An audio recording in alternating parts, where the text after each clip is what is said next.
Bonjour à tous et bienvenue sur Mini Inch, la chaîne d'actualité automobile et des miniatures. Aujourd'hui, l'on se retrouve pour parler de l'un des plus grands rassemblements de voitures miniatures en France, pour parler de la date phare de ce début d'année en France pour l'actualité et la passion des voitures miniatures. Je parle évidemment de la bourse d'Orléans. On est dimanche 26 janvier à Orléans, au parc des expositions Comet, pour découvrir plus de 560 tables de voitures miniatures et de jouets anciens pour l'un des événements incontournables en France et également en Europe.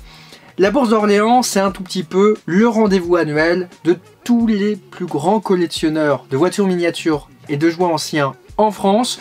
Une date immanquable au calendrier et un week-end un tout petit peu de passion de la voiture miniature qui débute. La bourse d'Orléans aussi précède au niveau de son placement le salon du jouet de Nuremberg et Rétromobile, et la plupart du temps on parle un tout petit peu des 3 semaines de passion de la voiture miniature avec Orléans, Rétromobile ou Nuremberg, parce que effectivement c'est assez incroyable le nombre de produits qu'on peut retrouver à cette bourse, également l'atmosphère et l'ambiance, parce qu'il y a de nombreux clubs et également passionnés qui viennent y passer le week-end pour au final des achats, mais également la rencontre un tout petit peu annuelle.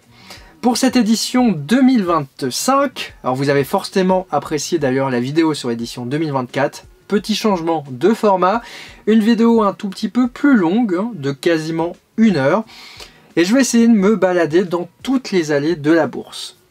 Alors j'ai essayé d'aller assez doucement. Bon, la bourse commence aux alentours de 9 à 10 heures et termine à 17 heures. Donc le temps est quand même assez compté. J'ai fait le choix de tourner en fin de bourse, ce qui fait que forcément il n'y aura pas les produits les plus intéressants qui seront partis au début de l'événement, mais les allées sont quand même plus calmes. La bourse d'Orléans, c'est vraiment une attraction en tant que telle, assez unique en France. C'est vrai que les événements de voitures miniatures sont surtout dans le nord du pays, parce qu'on va pouvoir retrouver la bourse d'Orléans, on a aussi la bourse de Tours, on va avoir la bourse de Mulhouse, on a également Pont-Audemer qui est assez imposant. Dans le sud, il me vient à l'esprit qu'il y a un salon visiblement à Avignon, on a aussi une bourse qui a lieu à Tournefeuille, donc à côté de Toulouse. Et ces salons du jouet ancien ou ces bourses aux voitures miniatures sont une vraie occasion de pouvoir compléter ses collections avec des voitures miniatures neuves, mais également du jouet ancien et des véhicules un tout petit peu plus anciens. Forcément, aujourd'hui, l'on va parler de voitures miniatures, parce que Minichamp, on rappelle, a vraiment lancé depuis les années 90 des voitures miniatures de collection à échelle 1/43e comme on le connaît. Et bien, les années 90, c'était déjà il y a plus de 30 ans, donc ce sont déjà quasiment des voitures miniatures de collection qui sont assez anciennes.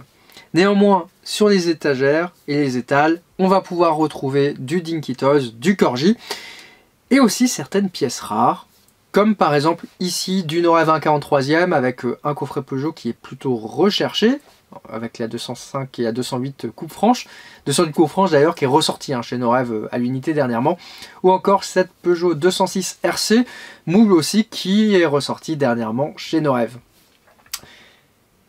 C'est un fait, l'échelle 1/18 est aujourd'hui une des échelles les plus collectionnées par les jeunes générations, plutôt celles qui autour de mon âge, donc les 20-30 ans. On commence à les retrouver en bourse, néanmoins c'est assez anecdotique, mais je pense que ça va arriver au fur et à mesure. On voit quand même qu'il y a un certain renouvellement au niveau des stands, et surtout à l'international, puisqu'on a fait un événement que je vous invite à découvrir sur YouTube, le salon Aelson. On voyait qu'il y avait beaucoup d'attention et d'attente au niveau de l'échelle 1/18e. Bon, la bourse d'Orléans propose quand même beaucoup de refs, beaucoup de modèles différents, beaucoup de marques différentes. On va par exemple pouvoir retrouver ici un tout petit peu de Minialux avec les rééditions qui avaient été fabriquées par Eligor. D'ailleurs, Minialux qui a été racheté par un consortium espagnol. Donc il y a eu une transaction dernièrement. Alors, il n'y a pas eu d'annonce sur le futur et la reprise de cette marque. On verra ce qui se passera. Bon, le salon permet également de pouvoir découvrir des belles pièces, comme ici on a du Minialux et du Norève en plastique version coffret, affiché à 800 €. Ce qui était assez intéressant, c'est qu'on avait un juste après qui était affiché à 1100 €. Des coffrets qui sont quand même relativement rares, et sur une bourse comme celle-ci, on peut en découvrir 2 ou 3. Les vendeurs sont principalement français, on va néanmoins retrouver quelques vendeurs étrangers, principalement venus des Pays-Bas, puisque effectivement la bourse d'Orléans fait un tout petit peu écho à celle de Hanamac, dont d'ailleurs vous découvrirez une vidéo très prochainement, qui est la plus grande de son côté en ce qui concerne uniquement les voitures miniatures. C'est vrai que Orléans c'est plus centré sur le jouet ancien, ça se ressent un petit peu au niveau des visiteurs et également des stands, mais il y a quand même une bonne dynamique qui s'installe, et on voit des nouvelles échelles qui apparaissent, comme Majorette, ou comme le 1/18e. Majorette qui est quand même collectionné par des personnes qui sont nées dans les années 60, 50, 60, 70 à peu près. Donc on a forcément des nouveaux collectionneurs qui arrivent, parce que c'est ce que je dis souvent aujourd'hui, il y a de plus en plus de voitures miniatures, on n'a jamais autant fabriqué de voitures miniatures qu'en 2024, et pour autant, eh bien, sur ce type d'événement, c'est pas forcément très représentatif. Cette bourse d'Orléans, c'est aussi l'occasion de pouvoir découvrir ce qu'on appelle des artisans. La voiture miniature sur la chaîne, je vous parle forcément beaucoup des différents constructeurs classiques qui sont la grande production, du mass market comme on pourrait dire, avec le groupe Solido, Norev, etc. ou même Spark. Mais il faut savoir que la miniature, il y a encore 20 ans, c'était parfois des petits artisans qui produisaient localement. D'ailleurs, c'est comme ça Spark est devenu un grand groupe. Ici, je suis sur le stand de DMS Prod, dont d'ailleurs je vous inviterai très prochainement à découvrir un article complet sur Mini-Inch, qui est donc un artisan qui réalise des décorations de rallye. Sur des bases récentes ou anciennes, à l'unité ou pas, et qui d'ailleurs conseille Solido sur la décoration des échelles 1/18e. Ce que j'aime beaucoup moi sur ce stand, c'est les petites dernières, comme par exemple les Toyota Yaris GR. Ici on est sur les bases Solido, mais par exemple on va aussi des fois avoir les bases Spark, et on a par exemple le modèle ouvreur du Monte Carlo. C'est bien, ça fait actualité, puisque au final le Monte Carlo était ce week-end.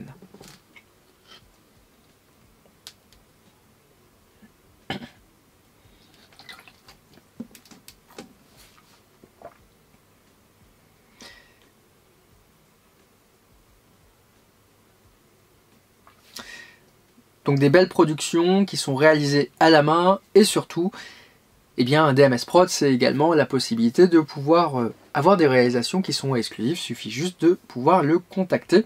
Et comme on peut voir, on a quand même un large panel, une large sélection, et il essaie toujours de trouver un petit peu les modèles qui correspondent, et parfois c'est pas forcément très courant de pouvoir atteindre son modèle. Et dans tous les cas, comme vous pouvez le voir, une personnalisation sur une 306 Maxi Solido, c'est à peu près compter 200 € pour un modèle qui sera forcément totalement unique.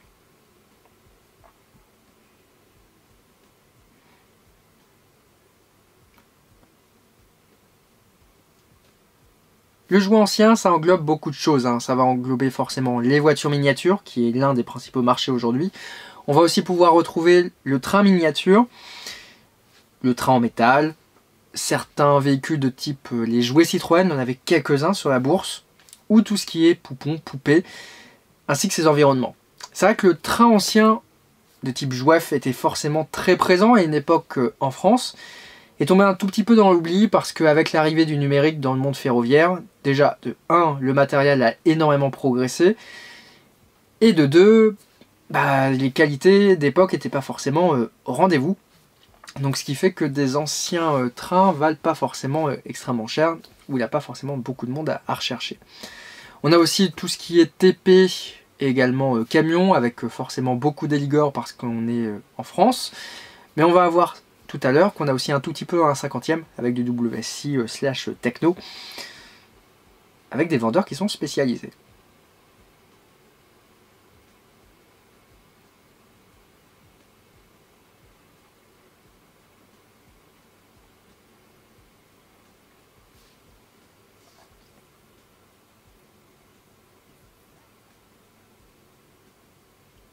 Cette bourse, c'est aussi l'occasion de pouvoir retrouver des vendeurs. Ici, on est chez Virus, une boutique spécialisée du 21 qui est basé juste à côté de Dijon.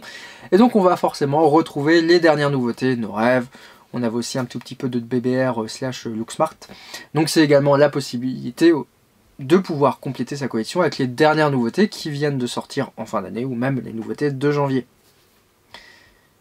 Du côté des visiteurs, on cherche normalement un tout petit peu de tout.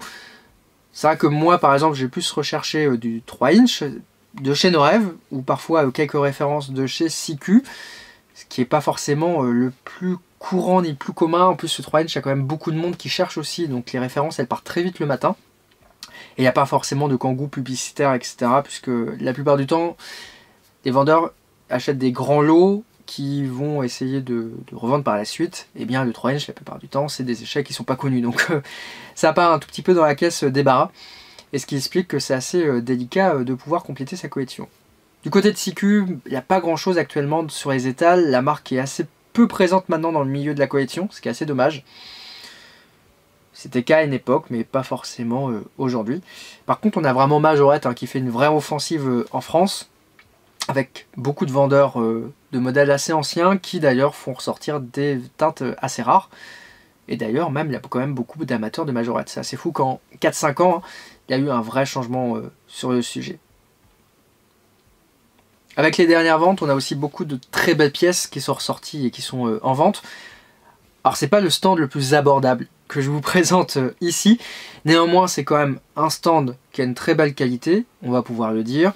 On va pouvoir retrouver des présentoirs d'époque, on a aussi les fameux coffrets qui sont ici en Nos Rêves, qui sont quasi neufs, c'était improbable de pouvoir trouver ça. Et donc on est principalement sur du jouet ici ancien, du Dinky Toys à l'échelle 1/43e plus ou moins, avec aussi un tout petit peu de Corgi Matchbox, et on poursuit avec du Solido.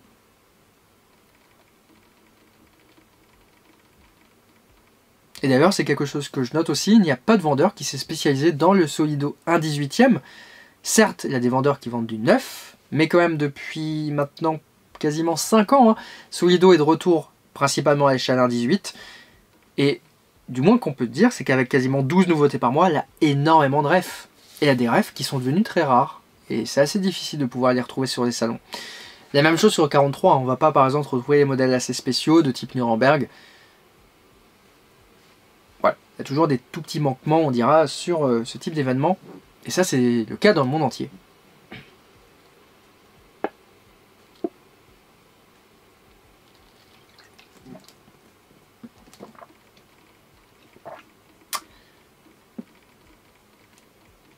Et par exemple, mon père, lui, va plutôt chercher des Solido assez anciennes.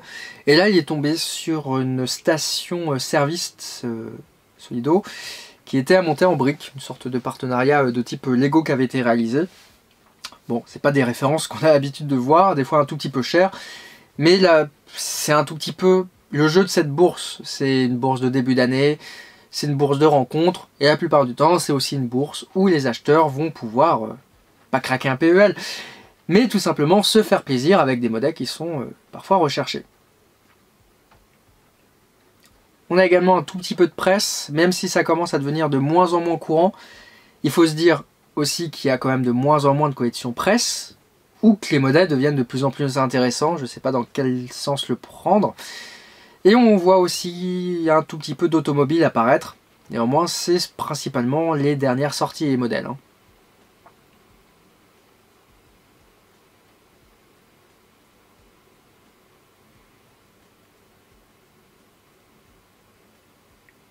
Et là par exemple, si vous êtes amateur et féru de moderne et un tout petit peu de japonaise et de JDM, on retrouve des productions de chez Minimax, en l'occurrence du Bizarre, qui d'ailleurs est l'essence même du développement de Spark, puisque c'est ça qui a permis à la marque d'avoir suffisamment de fonds, via l'investisseur qui, pour faire plaisir, a sorti les modèles via Bizarre. Et on avait aussi un tout petit peu de JDM, à pas trop cher, en import.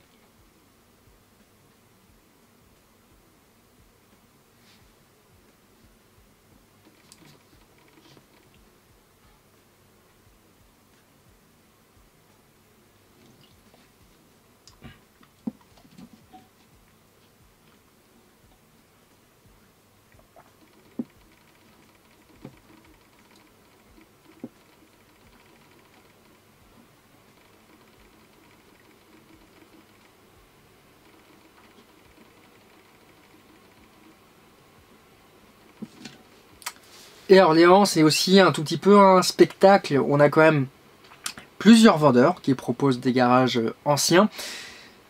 Bon, même s'il n'y a pas forcément de vente, quoique la moitié du stand était quand même vide, ici, ça propose, je trouve, une très belle interprétation de ce que pouvaient être les garages anciens, et puis ça permet quand même d'en prendre plein les yeux. C'est d'ailleurs ce que je regrette un tout petit peu avec ce type d'événement, c'était la même chose à Namac, c'est que c'est des bourses qui sont assez courtes, on a beaucoup de visiteurs qui viennent le matin, qui repartent avant midi, et il manque un tout petit peu cette logique de se dire c'est un salon un peu sur la durée, c'est vrai que il ferme à 17 h, ce qui est quand même assez tôt. On avait des bourses à une époque qui fermaient à 19 h. Et comme on peut le voir, hein, même à partir de 15 h, on a déjà des vendeurs qui commencent un tout petit peu à avoir la volonté de remballer derrière. Très belle pièce ici, par exemple, au 43, hein, sur un camion qui possède aussi les voitures de NASCAR. J'avais déjà vu une fois, donc il se retrouve en vente, qu'il ne doit pas en avoir forcément beaucoup disponibles sur le marché français.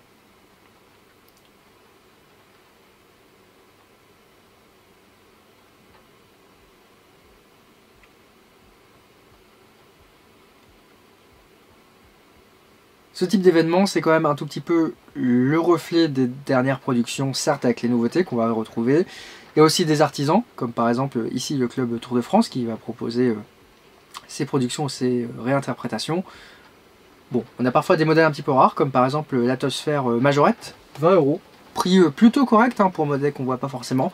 Ou ici on est sur la Zoé au 1.24 du DR Racing du Trophée Andros, d'ailleurs qui est maintenant qui a disparu, qui est une production XO. Modèle, on peut le dire, assez peu commun. Et donc la bourse est quand même un tout petit peu le reflet de ce qui peut se vendre d'un point de vue collection.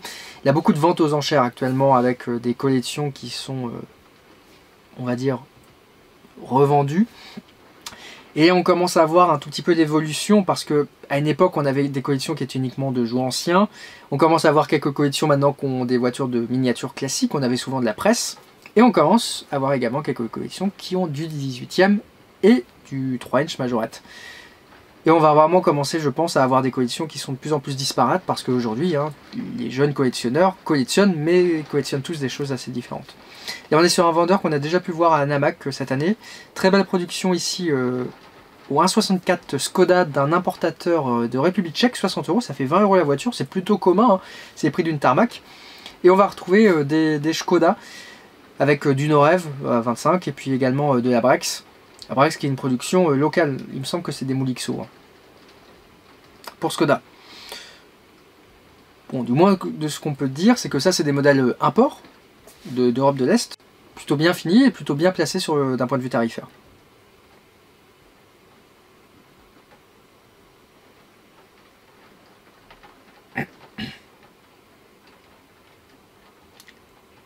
Et c'est la fameuse représentation que j'évoque souvent avec la rareté des miniatures. Là on avait encore un Dikitos, c'était un William avec sa remorque. Ça c'était un modèle qui était très rare quand j'étais petit parce que tout le monde le conservait un tout petit peu. Et toutes les personnes de cette tranche d'âge qui l'avaient dans leur collection, au final, ont dû vendre leur collection.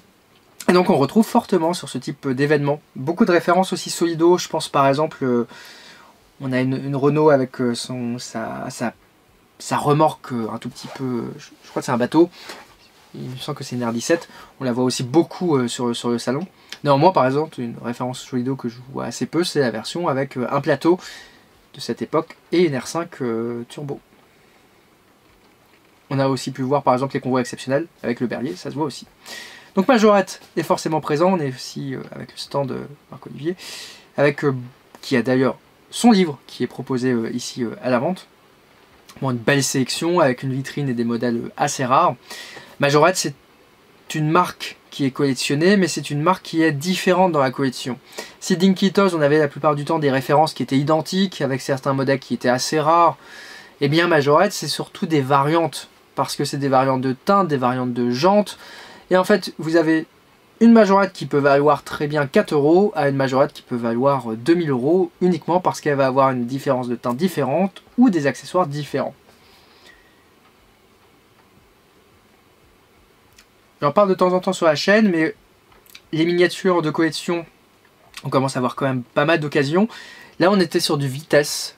C'est un fabricant qui a été absorbé plus ou moins par XO, mais la marque Vitesse a été rachetée par Sunstar, qui est une marque asiatique, qui existe toujours, hein, il y a toujours des Vitesse qui sortent, et c'était une marque portugaise, qui sortait des miniatures qui étaient de qualité assez bonne, on va dire, et c'est vrai qu'aujourd'hui ça se trouve à 10, 15, 20 euros en bourse, pour des miniatures qui sont parfois totalement inédites. On avait forcément beaucoup de Renault qui avaient des partenariats qui avaient été créés, avaient des productions pour la marque. Et ça, quand on commence une collection, je trouve que ça peut être une bonne occasion parce qu'on a des modèles un petit peu long timer. On va avoir des Safran par exemple qui sont dans cette collection, même des Kangoo, même là des Mégane CC. On a aussi beaucoup de Mégane, un tout petit peu des kits rallye. Et ça permet, je trouve, d'avoir un bon début de collection avec ça.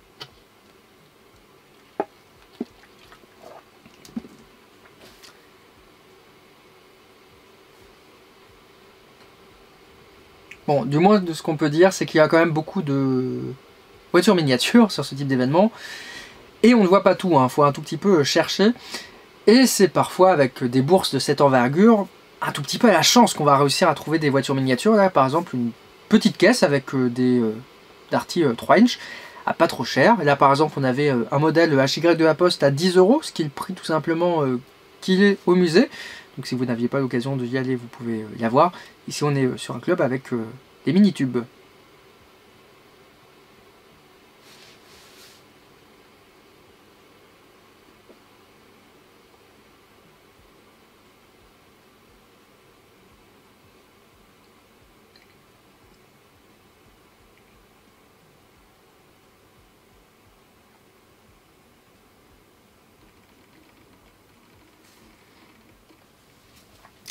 Un tout petit peu de circuit ici, qui est un déstockage. Alors on a des boîtes qui sont abîmées malheureusement. Surtout des modèles 2020 à peu près. Tout petit peu de 2018-2019. Bon, on avait quand même un beau bus qui était ici. Bon, j'ai même pas eu le temps de faire un achat. Le stand était déjà reparti à la fin de la vidéo. Malheureusement. Autre club avec Citro Mini, dont d'ailleurs on peut y découvrir une production qu'on a réalisée du côté des petites mini-inch avec un berlingot pour l'anniversaire du club, disponible à 15 euros, une production à 100 exemplaires. Je vous rappelle d'ailleurs que l'association Mini-Inch est disposée à faire des productions en petite série sur base par exemple le Jet Car ou même Mini Jet pour vos événements, vos clubs ou vos bourses. Et Citro Mini, c'est aussi la production de modèles en résine, comme ici la miniature 2025, en l'occurrence une Tiane Serra de 1969. Modèle assez confidentiel, on va se dire, mais qui n'existait pas jusqu'à l'heure actuelle en miniature. Et c'est vrai qu'il y a quand même énormément de production dans le monde de la voiture miniature, et les oublis se font assez rares sur les grosses productions, donc les clubs essaient de produire des modèles un tout petit peu plus originaux. Vous voyez sur les tables qu'il y avait aussi certains kits de type starter, etc. Il faut savoir que dans les années 90, quand Spark n'existait pas, avoir des voitures des 24 heures du Mans était assez rare, qu'on n'avait pas XO non plus qui était très présent. Il y avait Mini-Champ en fait qui produisait, mais pas tout. Et les voitures de course étaient souvent des voitures en résine qui étaient à monter soi-même. Et par la suite, Spark a tout simplement révolutionné le marché en proposant des modèles montés. Modèle assez rare ici avec une Astra Vauxhall, produit par un fabricant on ignorait l'existence. Des versions qui sont pas si chères que ça et qui permettent d'avoir beaucoup de diversité. Bon, 18 quand même commence à être un tout petit peu présent. On a du Auto Art qui commence à traîner. On a aussi certaines productions asiatiques, beaucoup mini-champs, du Kyosho. Ça c'est quand même une évolution. D'année en année, on voit que les stands deviennent de plus en plus complets avec quelques-uns 18.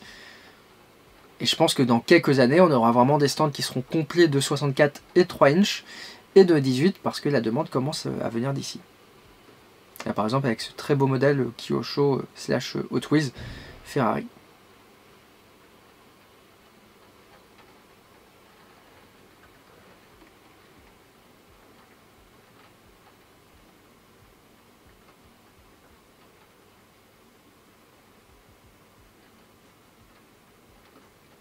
J'essaie de prendre mon temps pour filmer, néanmoins, et tout le monde le sait, le nouveau parc des Expos d'Orléans possède une luminosité qui n'est pas exceptionnelle. Donc il y a certaines parties de la salle qui sont un tout petit peu dans le clair-obscur.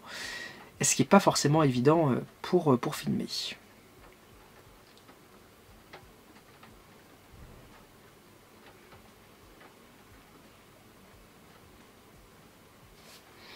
Donc 560 mètres de table, ça nous fait un peu plus de 1 km 200 de jouets anciens. Donc il y a quand même un petit peu de marche quand on veut venir à ce type d'événement.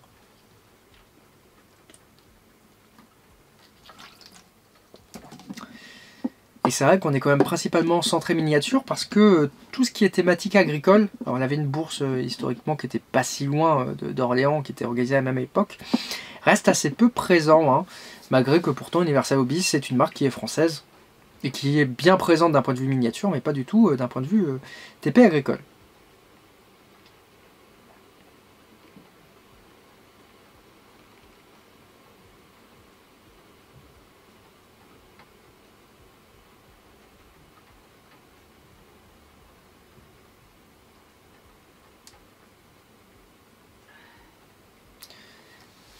D'un point de vue de tarif, hein, il est possible de se faire plaisir pour tous les budgets. Alors forcément, il y a certains stands qui sont un peu plus dans le show avec des modèles Minialux, nos rêves anciens, où on est facilement à 1000, 1200 euros la pièce. Bon, du 3 inch récent, vous en avez des fois à 3, 4, 5 euros. Là, par exemple, vous avez du moderne, mais en fait, il y avait juste une petite C2 qui était juste à côté. Un modèle qui a déjà quasiment plus de 10 ans, voire même plus de 15 ans. Et on a donc des premiers prix qui sont facilement à 5 euros, des 43 qui sont à 10 euros. Bon, côté 1.18, c'est forcément un peu plus cher. Et on a tout de même un tout petit peu de Spark. C'est d'ailleurs un fabricant qui est très rare aujourd'hui en bourse, parce que je pense que les vendeurs, comme il y a quand même une certaine cote, privilégient forcément des ventes un tout petit peu en ligne, de type eBay par exemple, pour les références les plus anciennes. Donc ici on a du Spark moderne, on a du GT Spirit, on commence aussi à avoir du 1/12e, des chèques qui plaît bien aux fabricants actuellement, puisque la voiture ne doit pas coûter plus cher à produire et puis peut se vendre quand même avec une bonne marge. Et ici un petit peu de modèle de chez Mix, donc l'importateur français de Spark, avec du Spark, on a aussi du Mini GT, quelques 64, avec par exemple les petites Sparky qui proposent à tout le plateau F1 2023-2024 quasiment, dont des licences qui ne sont pas forcément disponibles ailleurs. On a les Aston Martin par exemple, qui sont pas chez Hot Wheels. Parce que c'est un tout petit peu l'annonce de début d'année, hein, Hot Wheels avec la gamme F1.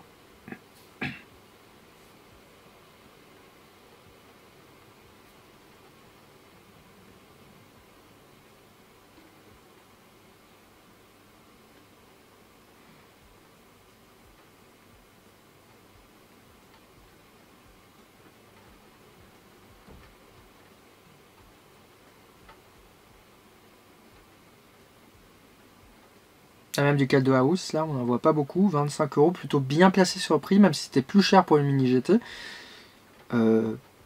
Caldo House c'est vraiment tendance actuellement en Asie, un petit peu de Spark avec les derniers modèles des 24. On avait les 9X8. Ici on a un tout petit peu des revendeurs de type Momaco avec beaucoup d'Odéon qui sont présentes. Donc ils sont des productions XO. Et un tout petit peu de garage ancien et de dinette. Joël Corgi, bon petit prix sur des camions à 1,87 par exemple.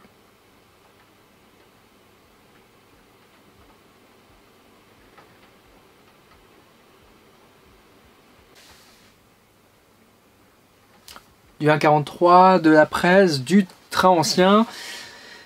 Un tout petit peu un reflet hein, de ce qu'on peut retrouver dans certaines collections aujourd'hui, mais c'est parfois là qu'on peut trouver des modèles qui sont assez rares, ou forcément pas forcément très communs. Alors, on arrive sur le stand de Nadi, qu'on voit aussi nombreuses fois dans les bourses, avec à nouveau du Majorette, quelques modèles import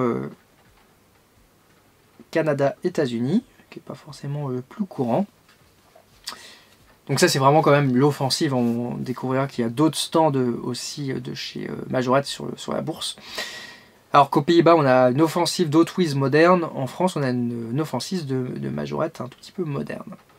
3 inch qui n'est pas forcément bien présent parce que forcément des voitures à 3 euros pour rentabiliser la table c'est pas forcément le plus évident. Si on a un tout petit peu de jouet ancien avec du Dinky qui est présenté, encore un Willem, hein. On va pouvoir compter le nombre d'exemplaires qu'on va avoir sur cette bourse. Bon, c'est quand même un bon gage de voir ce type de modèle. En plus, la cote a quand même bien descendu, donc aujourd'hui, on va bientôt pouvoir réussir à trouver des modèles qui sont assez abordables. Beaucoup de Corgi d'ailleurs, c'était pas petite remarque qui était présente ici. C'est quand même bien lié aux différentes ventes aux enchères qu'on peut avoir à travers l'Europe. À une période, l'année dernière, il y avait du Matchbox partout, parce que forcément, il y avait des énormes collections qui avaient été vendues.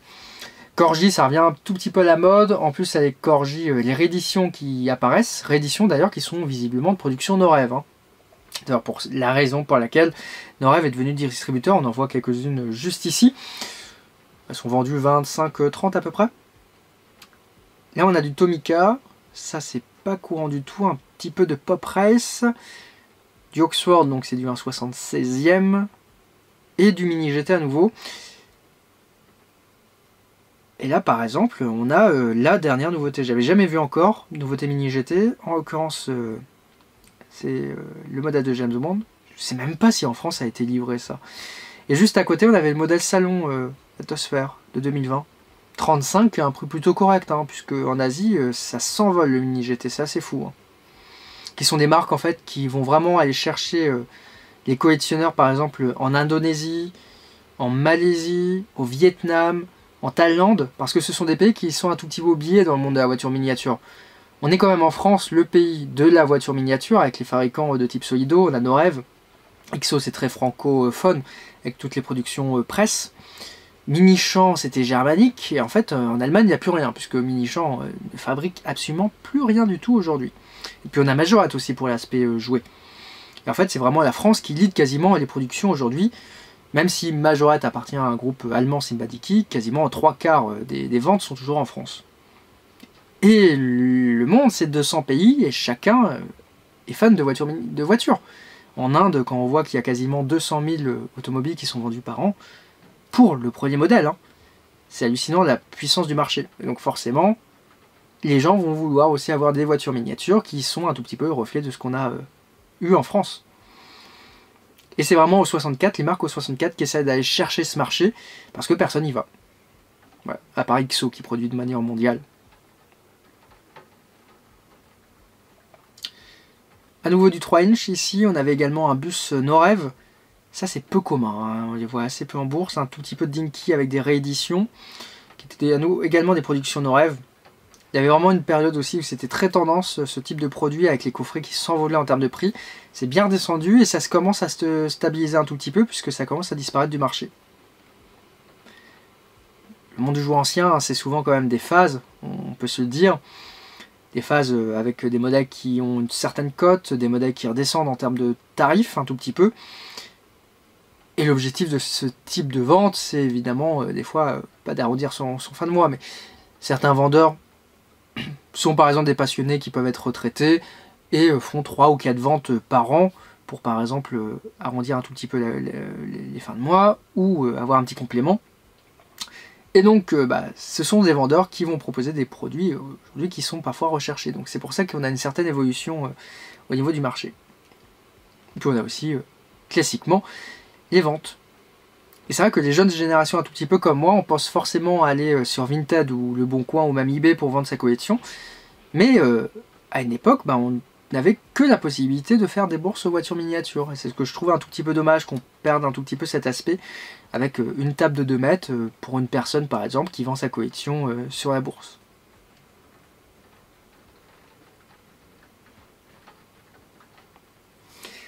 Bon, le pop culture quand même devient aussi présent, on a de plus en plus de vendeurs également. Tout ce qui était un tout petit peu jeux vidéo, etc. Bon, des coffrets qui ne sont pas les plus courants ici avec Solido Major, donc des modèles un peu plus gros qui ressemblent un tout petit peu à du Polystyle, quasiment du 32 en termes d'échelle à construire.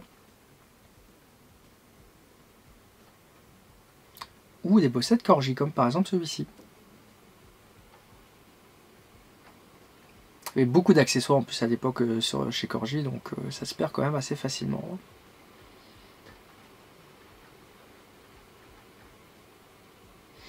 Et parfois on a des étrangetés, comme par exemple ceci. Juste à côté d'ailleurs d'une balayeuse Dinky et sa boîte. Assez étonnant. Et de ce côté-là, on a aussi de l'import avec du 43, on a des Mustangs pas communes, on a aussi un tout petit peu de Tomica Dandy. Et on a retrouvé à nouveau du J-Coalition, donc des productions japonaises au 43, principalement. Et un petit peu de jouets en tôle, si ça fait plaisir.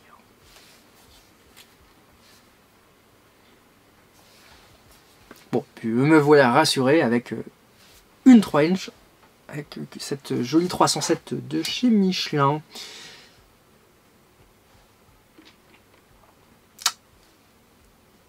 Alors le 64, bon, commence à se faire voir. On a des beaux stands, comme par exemple celui-ci, donc un vendeur du sud, Truck Polo, qui est principalement dédié à l'heure actuelle à tout ce qui est camion techno, mais qui propose une large gamme de JDM sur les événements. Et d'ailleurs, il sera aussi présent à Avignon.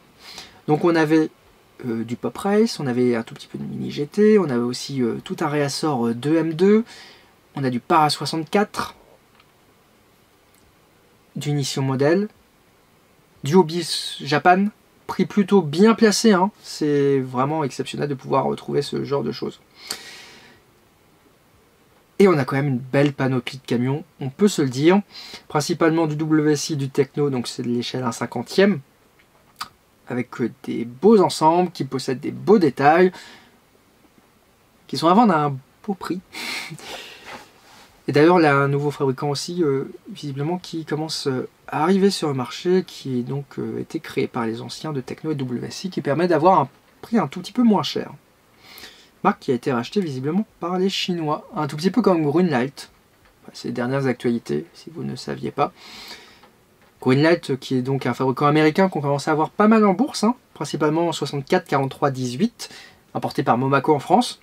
Ils sont fait racheter il y a 2 ans par une entreprise chinoise qui fabriquait surtout, je crois que c'était du militaire. Et en fin de compte, eh ben, ils ont viré quasiment tout le monde aux États-Unis.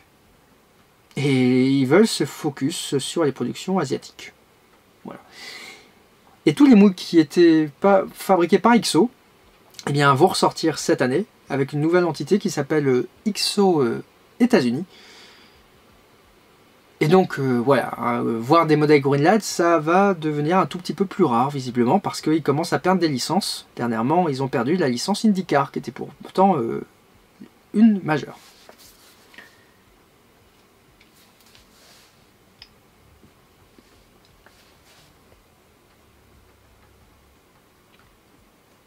Mais voilà, enfin au fond de la salle, on va quand même faire la dernière allée, hein, je ne vais pas l'oublier. Avec encore, tiens, du 3 inch, un tout petit peu d'Hot Wheels, du Majorette des années 2000. On a même un Aldi en brique. Juste à côté, on a du 18, on a du Pop Culture aussi qui est bien présent, sans oublier des camions Eligor.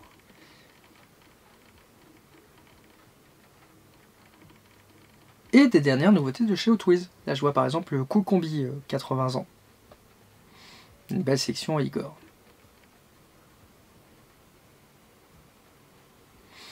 On a aussi des stands un tout petit peu thématiques, comme ici avec tout ce qui est secours pompiers.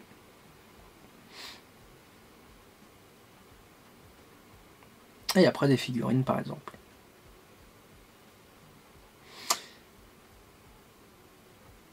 Eh bien il va être temps de refaire la remontada, un tout petit peu. Le retour vers l'entrée. Maintenant, autre côté que comme vous avez pu le voir, hein, j'ai fait toute une zone de table pour aller jusqu'au fond de la salle. Et donc maintenant on va retourner un tout petit peu à l'accueil. Et c'est souvent au fond de la salle, moi ce que je dis, qu'on fait les plus belles prises. Dans tous les cas parce qu'on a des fois des passages où il y a un peu moins de monde qui passe parce que les gens sont principalement focus au début de la salle. Toujours des dioramas, ça aussi on a pu les voir à l'ANAMAC. Avec ce fameux couple de retraités belges qui propose des belles productions à pas trop cher. Idéal pour mettre vos voitures en vitrine ou même en situation un tout petit peu avec des très jolis dioramas.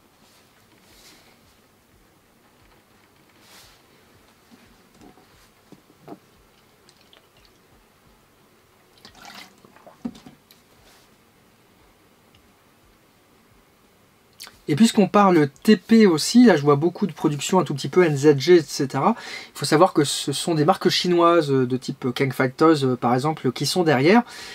et des fabricants qui avaient donc des usines qui avaient été mises en place à l'époque en partenariat avec des marques européennes de type NRG. Et c'est justement ces fabricants en fait commencent à voir qu'il y a un marché déjà en local, en Chine, qui est de plus en plus présent, et un marché international qui est oublié. Et donc ce sont des fabricants qui commencent à sortir leur propre production, parce qu'en fait ils maîtrisent maintenant totalement le processus de développement. Et ils sortent quand même beaucoup de choses, alors à des échelles parfois originales, comme le 64 qui est quand même très prisé en Asie. C'est un tout petit peu pour l'actualité du monde de la voiture miniature. On rappelle que les 3 principaux fabricants au monde de voitures miniatures, ça va être XO, pour tout ce qui est collection, On va pas se mentir, XO produit pour énormément de monde, tout de même. Même Greenlight, c'était donc produit par XO. XO produit pour Altaïa, pour Hachette en France, pour Odéon, pour Momaco, et pour quand même plein d'autres marques dont je pense on ignore des fois les distances. Après on a quand même le groupe Solido Auto qui produit quand même beaucoup, surtout du côté de chez Solido, et qui en 2025 ont donc une volonté de conquérir un tout petit peu l'international. C'est d'ailleurs pour ça qu'ils ont fait évoluer leur gamme. Et en troisième on va également avoir Spark qui produit quand même énormément de modèles en résine, souvent assez confidentiels.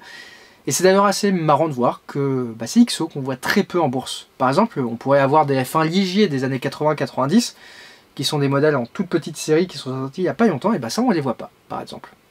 On voit un tout petit peu de GT3 au modèle du Mans, mais la production Spark c'est fou, il y a même par exemple un Kangoo qui est sorti au Japon.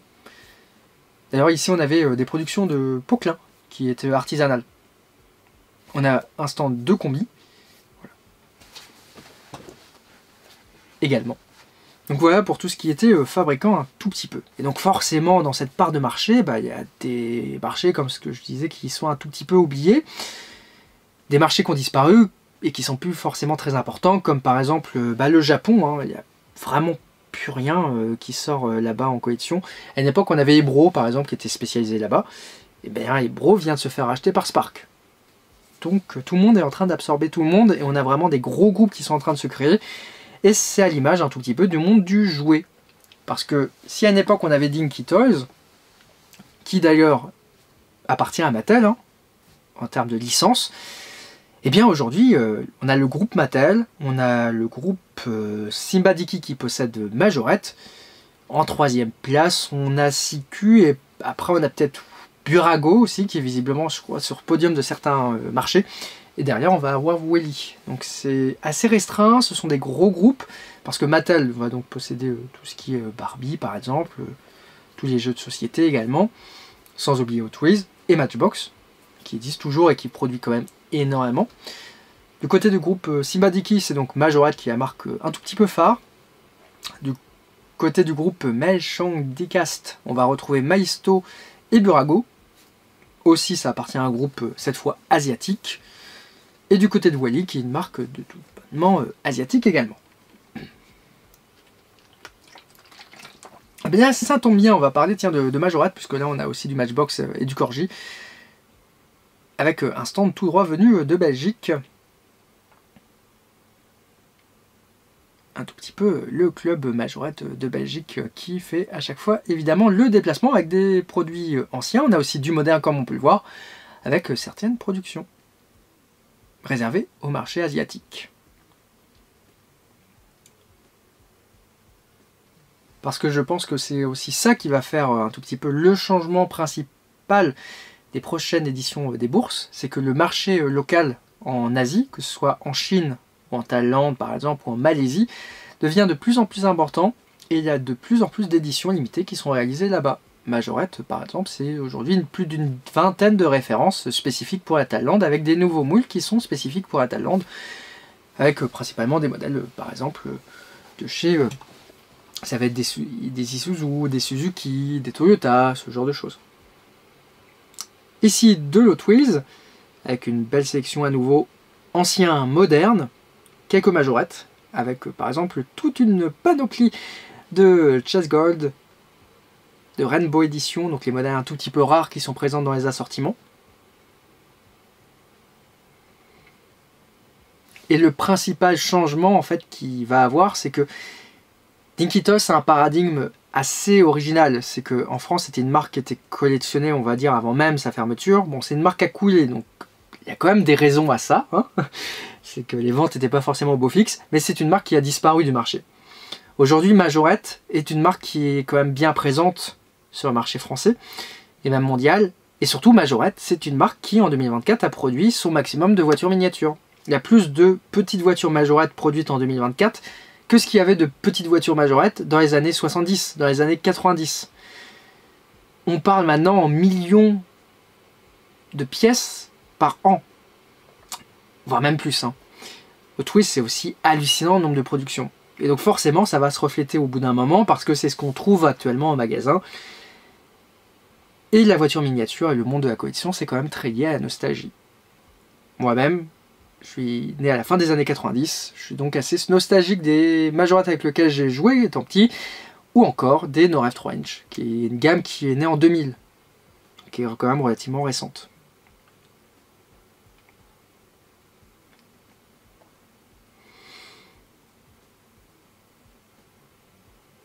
Et donc on va vraiment retrouver, je trouve, deux aspects dans le monde de la voiture miniature maintenant. Hein. On a tout cet aspect nostalgie qui est donc lié pour moi aux jouets anciens. Donc à l'époque on avait du Dinky, là on est un tout petit peu sur la génération qui avait peut-être du Jet Car en jouet, qui avait aussi du Solido, qui avait par exemple du Majorette. Et on va également avoir tout un aspect de gens qui s'intéressent et qui sont pas tout simplement passionnés d'automobile et qui dans ce cas-là vont plutôt chercher des voitures miniatures bien reproduites. Donc des voitures miniatures de collection de type un 43e classique, de type un 18e aussi, ou même un 12e, etc.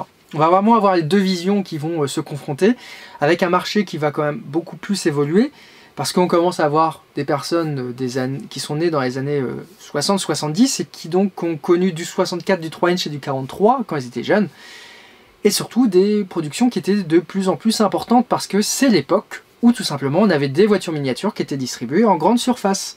Parce que Majorette, on peut se dire, c'était vendu par exemple à l'époque chez Continent, chez Auchan par exemple, et c'était quand même du mass market. Hein. On a des productions qui sont beaucoup plus importantes de ce qu'il y avait à l'époque au temps de Railroad, où il y avait par exemple une TS auto-école qui est devenue très rarissime. Néanmoins, sur ce type d'événement, on ne voit pas tout. Et par exemple, on ne voit pas de production Hot Wheels au 43, qui est assez confidentielle en France, plutôt une production intéressante. C'est assez marrant de voir qu'en fait, on retrouve toujours certains types de produits, mais pas tout. Et donc, quand on est collectionneur, c'est ce pas tout qu'il faut rechercher.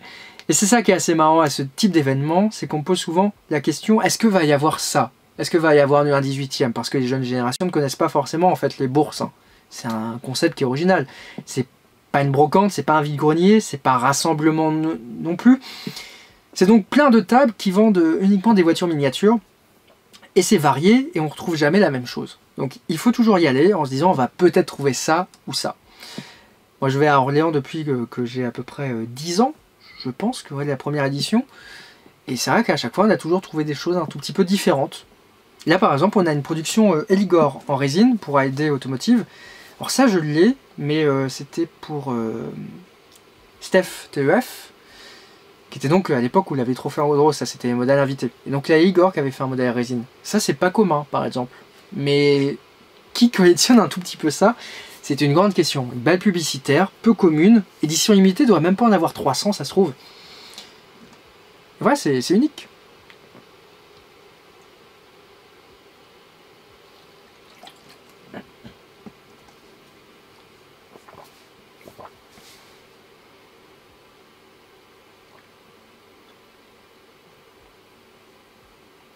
Ici on a un tout petit peu de collection avec du mini-champ.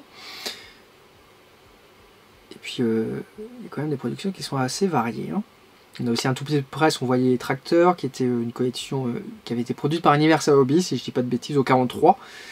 Qui sont d'ailleurs les seuls engins agricoles qui ont été faits au 43. Du Solido avec des coffrets. On a aussi du XO en boîte, du No Rev. Ici on a du Jouef avec du train ancien, du train un peu plus récent, toujours en Jouef. On a aussi un tout petit peu de catalogue et de prospectus, mais par exemple pas forcément de pins. Ça, on peut le voir par exemple à l'international, où ça commence à se trouver un tout petit peu.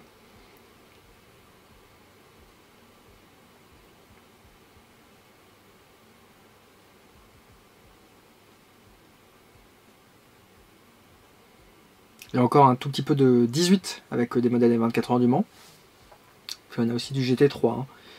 Donc c'est des modèles du VLN ou des 24 heures du Nürburgring par exemple. Peu de 3 inch avec un beau coffret Ferrari de chez Tomica, juste ici. D'ailleurs c'est l'annonce du jour. Hein. Hot Wheels récupère la licence Ferrari, qui n'avait plus été vue chez Hot Wheels depuis 10 ans. Hein. On en a vu une tout à l'heure qui était un modèle en collaboration avec Kyosho au 18. Parce que tout simplement, Hot Wheels vendait un tout petit peu des licences à droite à gauche. Pour le moment, c'était Burago qui l'avait, qui la conserve en 2025, pardon. Donc il y a dû sûrement avoir un accord derrière. Ici, on est sur le stand de l'ACMA, qui est donc le club Renault. En fait, sur la bourse, on a le club Peugeot qui est présent, voiture miniature. On avait Citroën avec le Camp, on a aussi Citroën avec Citroën. On a Renault avec l'ACMA. Puis on a des stands un peu plus aussi dédiés, comme par exemple l'association qui s'occupe de mini-tubes avec des tubes. On a aussi l'association qui s'occupait du Tour de France. Et la plupart du temps, ils proposent des productions résine en petite série ou des modèles aussi 1,64 et 3 inch. Bon, 64 3 inch, c'est des productions mini-inch, comme par exemple la R8 Gordini qu'on a juste vu à l'instant. Et c'est aussi l'occasion des fois de pouvoir retrouver des modèles contemporains du catalogue Renault, à petit prix, puisque c'est ça aussi l'avantage d'être un club de voitures miniatures. Ces dernières années, il y a quand même le côté spectacle, hein, je trouve, qui est de plus en plus présent. Avec la présence, ici par exemple, on a un stand qui utilise une valise pour présenter ses voitures miniatures, des étagères. On a aussi des présentoirs anciens, historiques, qui ne sont pas forcément à vendre, mais c'est assez beau. Là par exemple, on a un circuit ancien qui est toujours disposé pour présenter les modèles d'époque. Ça, je trouve que c'est très joli, en fait, c'est agréable, et même à l'œil, c'est quand même plutôt bienvenu. Il faut d'ailleurs savoir hein, que l'entrée de la Bourse d'Orléans, c'est 7 €, qui est quand même assez cher. C'est un tout petit peu en phase avec le prix aussi qui est réalisé à Namac. Bon, on peut payer par carte, ça c'est déjà très bien. Par contre, c'est vrai que ça pourrait être très agréable également de pouvoir payer directement en ligne pour avoir une prévente et donc au final un scanner, puisqu'on est encore resté au papier coupon.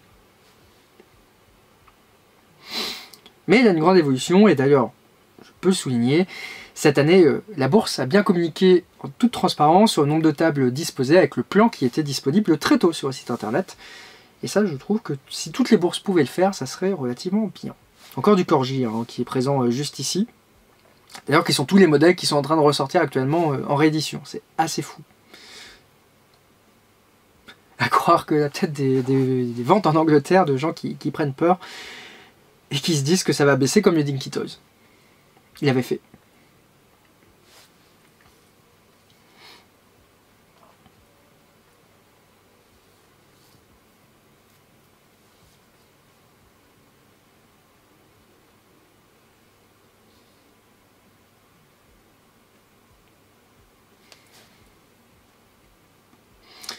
On se rapproche de plus en plus de l'entrée de la salle du Parc Expo. Bon, donc il commence à y avoir un tout petit peu plus de monde. Et surtout, on va commencer bientôt à voir la fin de la vidéo. D'ailleurs, juste devant, ici, on a un coffret Solido qui est à monter. Ça, c'est pas courant. Il y a d'autres versions qui étaient sorties aussi et qui sont devenues rarissimes. Solido avait fait d'ailleurs l'annonce l'année dernière qu'ils allaient sortir ça pour les rallyes et on n'a rien vu. Ça fait partie des nombreux modèles qui n'ont pas été revus. À nouveau du automobile, du GT Spirit, avec des modèles un tout petit peu modernes. Il y a un beau présentoir par exemple avec des pins majorettes, ça c'est assez original. Du train, un tout petit peu de Goldorak qui est juste ici aussi. Ça c'est plutôt des stands de neuf, avec des fois des marques qui sont un tout petit peu annexes. Et d'ailleurs, par exemple, Corgi, ce que je trouve assez étonnant, c'est qu'il y a très peu de vendeurs qui proposent le 43, alors que c'est importé par Nos Rêves. Et aujourd'hui, il y a quand même énormément de production en voiture miniature, et c'est souvent ce que je discute avec les vendeurs hein, qui tentent de faire autre chose. Eh bien, il faut ne pas hésiter à faire autre chose, parce qu'il y a énormément de prods qui sont dispo dans le monde entier. Par exemple, au 64, la Tarmac qui n'est pas importée, la Hino qui n'a pas d'importateur. Il y a un très beau coffret ici, Universal Hobbies Samu. Et tout le monde importe un tout petit peu la même chose, qui est un tout petit peu dommage. Même côté XO, on va retrouver les mêmes modèles, souvent, alors qu'il y a plein de variantes qui ne sont pas du tout présentes en France.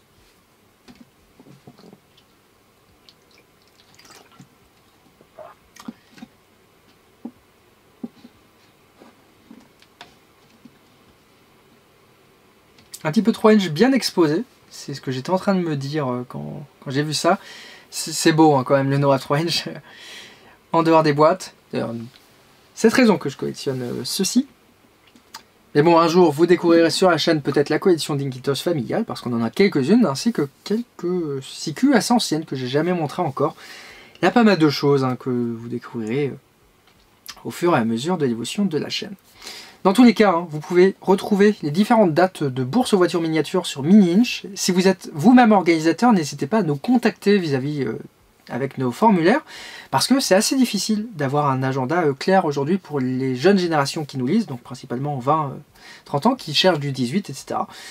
Et bien, qui ne connaissent pas ce type de bourse. C'est d'ailleurs pour la raison hein, pour laquelle j'essaie de partager un tout petit peu mes visites, parce que moi j'y vais depuis que je suis tout petit, comme on peut dire, je suis tombé dedans quand j'étais enfant, et on me pose beaucoup de questions vis-à-vis de ces événements. Donc j'aime à partager ça, parce que la passion de la voiture miniature est plus que présente aujourd'hui dans le monde des amateurs d'automobile. Prochaine grande bourse, logiquement, on va avoir Tours, qui va être au mois de mars. Juste après, la semaine, après même le samedi qui suit, on aura Mulhouse. Mais on a plein d'autres petites bourses qui sont des initiatives locales et qui sont à retrouver la plupart du temps près de chez vous. Je pense en mars aussi, on a une bourse à Coulennes, donc en Sarthe, donc juste à côté du siège de la rédac. Et une fois, j'ai même oublié d'y aller parce que vraiment, j'ai pas vu la date sur internet. C'est incroyable. Et en fait, la plupart du temps, on a des petits flyers qui sont à retrouver en sortie de salle et qui nous permettent de savoir un tout petit peu les dates. Bon, c'est old school. Mais c'est vrai que ça serait bien d'avoir quand même, je trouve, un petit agenda des différentes dates assez claires.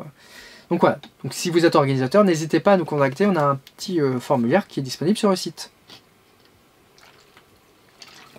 Et sinon, vous avez aussi une partie de sélection qui est parfois chez LVA. Il y avait de l'auto. Peut-être l'un des plus beaux stands ici. Et après, il est bien complet, donc peut-être que les tarifs sont assez imposants, j'ai pas demandé. Avec du Solida ancien, on avait du Corgi, du Norev ancien, un tout petit peu de Mini Alux, peu de 3 inch, on avait du Majorette, on a même ce qu'on appelle un sapin dans le jargon, avec un très joli présentoir Majorette, plus une vitrine. Voilà, un stand assez conséquent, on va dire, et bien rempli, et surtout qui propose des belles couleurs. Puisque c'est vrai que les jouets des années 70 et 80 étaient quand même particulièrement colorés.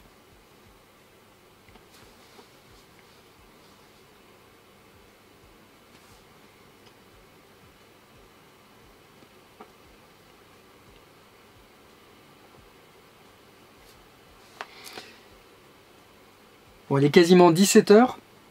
C'est bientôt la fin de la bourse. Donc les allées commencent à se faire vides, les derniers acheteurs quittent la salle. Et comme on peut voir, il y a quand même beaucoup de voitures miniatures qui sont encore présentes. Mais il y a quand même eu plusieurs milliers de personnes qui sont passées le matin. Et c'est assez incroyable, hein. Là, j'ai pas filmé cette fois-ci, j'ai changé un tout petit peu le mode de format. Mais quand on arrive le matin à 9 h et qu'il y a une longue queue qui est assez impressionnante, eh bien ça fait un tout autre effet.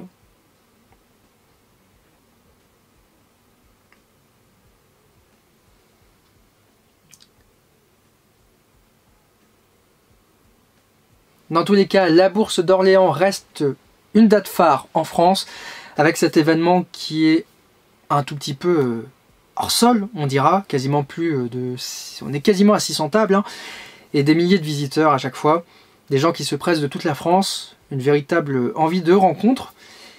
Le tout au niveau des voitures miniatures, quand même une bourse qui arrive aussi à tout petit peu à évoluer. Bon, on espère un jour avoir beaucoup plus de lumière dans la bourse et ça sera parfait.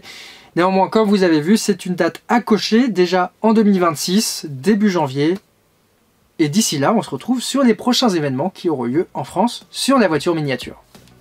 C'est donc la fin de cette vidéo, merci de l'avoir regardée. Abonnez-vous à la chaîne pour ne rien louper de l'actualité automobile et des miniatures. Vous pouvez également rester au fait de cette dernière sur miniinch.com, une actualité tous les jours à 10 h 15. Et me suivre évidemment sur mes réseaux sociaux. De notre côté, on se retrouve très prochainement sur YouTube pour l'événement miniature de ce début d'année, en l'occurrence le salon du jouet de Nuremberg. À l'heure où cette vidéo sort, on est déjà sur la route avec l'équipe pour prendre la direction de 2 jours de salon assez intensifs. Logiquement, première vidéo qui sera disponible sur le salon de Nuremberg vendredi, et normalement cette année il y en aura un bon paquet. Bref, vous l'aurez compris, rendez-vous sur YouTube, sur Mininch, pour suivre l'actualité automobile et des miniatures édition 2025 avec toutes les nouvelles du salon du jouet de Nuremberg. On se dit donc à très bientôt, allez ciao!